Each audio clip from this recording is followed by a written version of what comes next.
It is not a secret that COP26 is a failure. It should be obvious that we cannot solve a crisis with the same methods that got us into it in the first place. And more people are starting to realize this.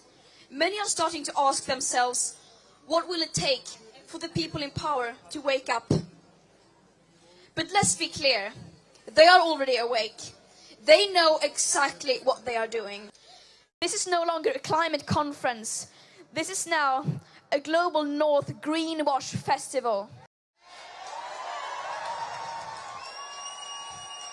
A 2-week-long celebration of business as usual and blah, blah, blah. The most affected people in the most affected areas still remain unheard.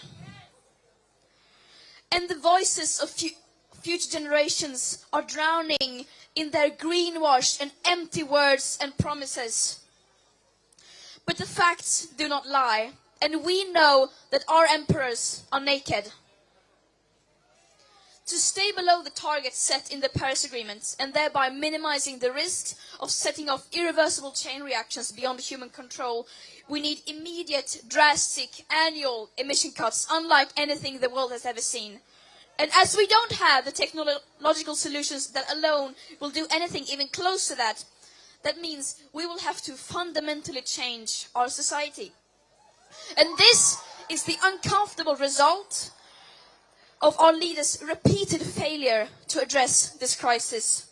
And the climate and ecological crisis, of course, doesn't exist in a vacuum. It is directly tied to other crises and injustices that date back to colonialism and beyond. Crises based on the idea that some people are worth more than others and therefore have the right to steal others, to exploit others, and to steal their land and resources. And it is very naive of us to think that we could solve this crisis without addressing the root cause of it.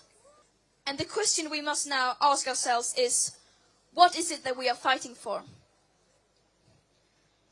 Are we fighting to save ourselves and the living planet? Or are we fighting to maintain business as usual? They cannot ignore our screams as we reclaim our power. We are tired of their blah, blah, blah.